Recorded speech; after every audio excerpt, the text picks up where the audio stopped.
Hello, and welcome to this lesson video where we will go over a quick overview of heavy construction industry and projects.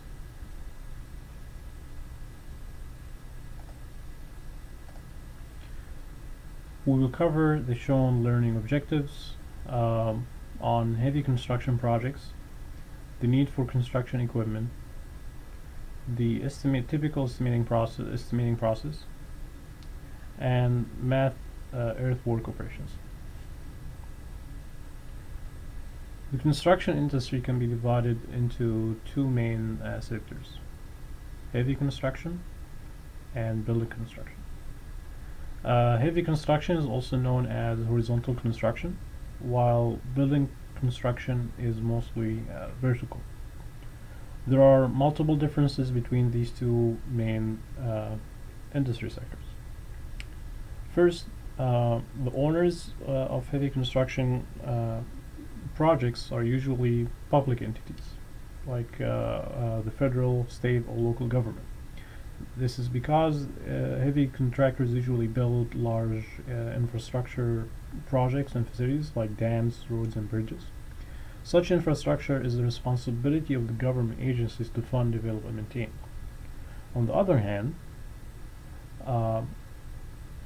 building projects can be owned by either public government agencies or private entities such as high-tech companies, hospitals, and hotels, and others. Second, heavy and building contractors deal with different owners. This is why they are awarded the projects using different project delivery systems. Heavy contractors in public projects need to submit formal bids and go through an open bidding process with the hope to be the lowest bidder and win the project. On the other hand, the private owners of the building projects are not tied with public laws and regulations. So, commercial contractors and building owners negotiate their way to build the project. Third, you can see from the photos, the heavy projects have less number of trades and specialty work packages compared to building projects. Just look at the top right photo of the interior building during construction. You can see electrical system, plumbing system, mechanical system, fire sprinkler, concrete, drywall studs, and other systems. On the other hand, heavy construction projects have a lot of dirt and soil to move, and large structures made of steel, concrete.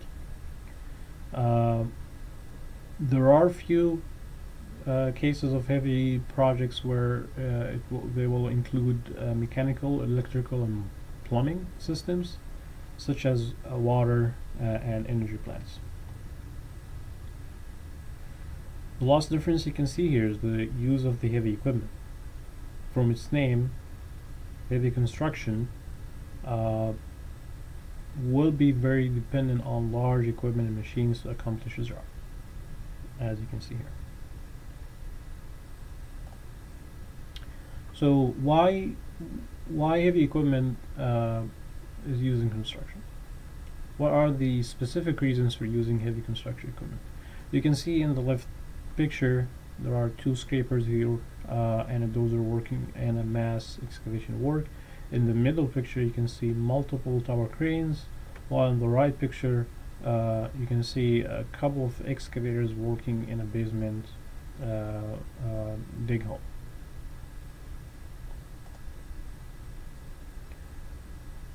The first reason for using construction equipment is improving the safety of the workforce. For example, a tunnel boring machine, as shown in the top this photo here, minimizes the risk of tunnel collapse, accidents, and the loss of human life.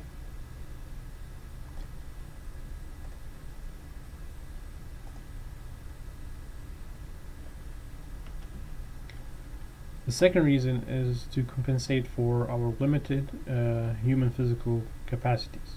of lifting heavy loads or reaching with these loads to extreme heights and spans. The two gentlemen in the photo here uh, are not carrying this generator. They just directing the crane that is that's actually the one carrying the generator to put it in the right spot. The third reason for using machines is their high production rates. Machines don't experience fatigue like human, and they produce much more work in an hour compared to a completely human crew. For example, the bucket of the shown drag line can carry up to 7 or 8 cubic yards in just one load, which translate into incredible hourly production rates and low unit costs.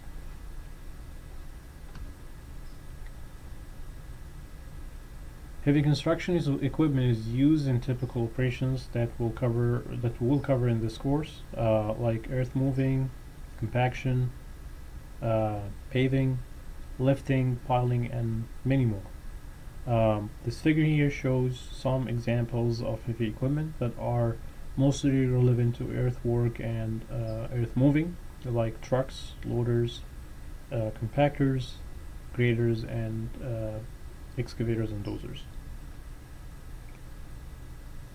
We mentioned before that heavy construction projects usually follow a hard bidding process where the lowest bidder is awarded the project. The contractors need to have a systematic estimating process to develop complete and competitive bids to win the project while not being too far from the closest bidder. Being too much lower than the next bidder can be very scary, as it can mean that the winning contractor may miss part of the scope or used unrealistic assumptions in the estimate. Here you can see 7 steps for the estimating process usually done in the industry. The first step, decide first if you will bid this project or not. You need to make sure that you have the right experience for the project. The project is not too far from your company's base location, and the project is the right size for your company, not too small or too large. Second, obtain and understand the plans and specifications of the project, which are parts of your bid documents and package. Third, visit the site and make sure that all site conditions are reflected in the plans. Fourth, identify the scope of the work, which is done by breaking down the project into its main packages and activities. Fifth, calculate the quantities of the work packages and activities you identified. Quantity takeoff requires some knowledge of the available construction techniques. You perform the quantity takeoff following the same way the structure is built. 6. Price each bid item by estimating its unit cost and price. This requires detailed analysis of the operations in each bid item in terms of the resources needed and the sequence of these operations.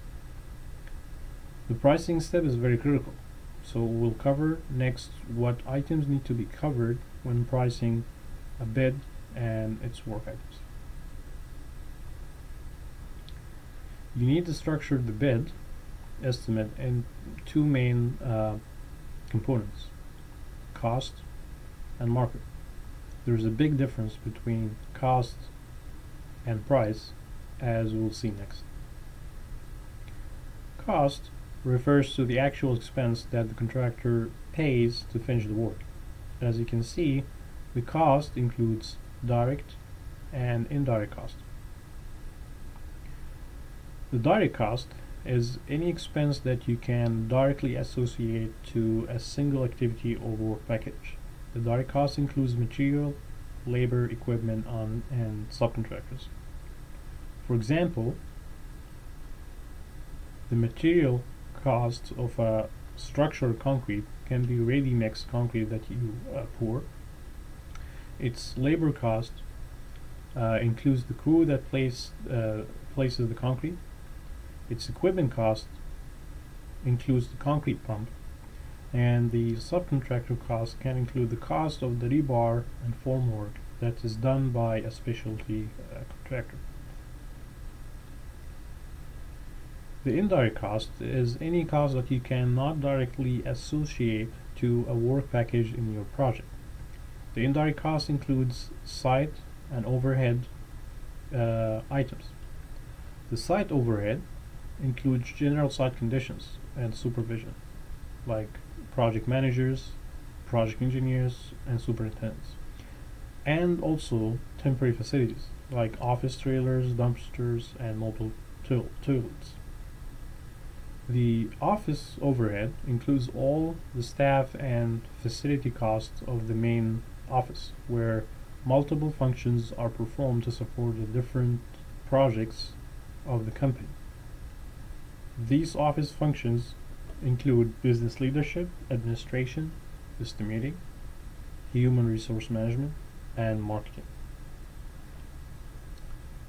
The markup is not only limited to the profit, but it also includes some contingency fund to account for unforeseen risky events that can occur during the project.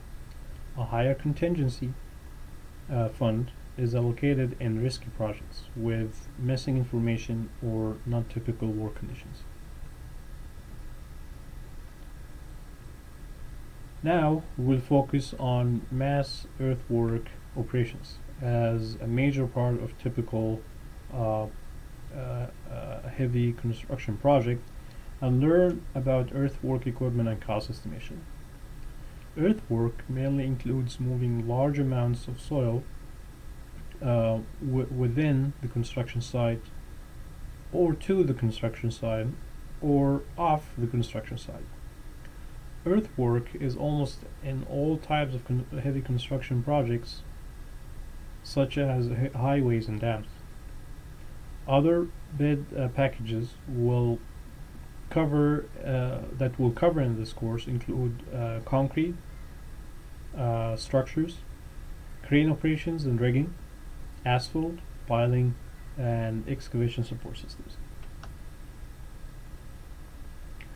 Earthwork involves the typical operations of excavating the soil, hauling the soil from one location to another, placing the soil and grading it to a specific grade, and compacting it to a specific density.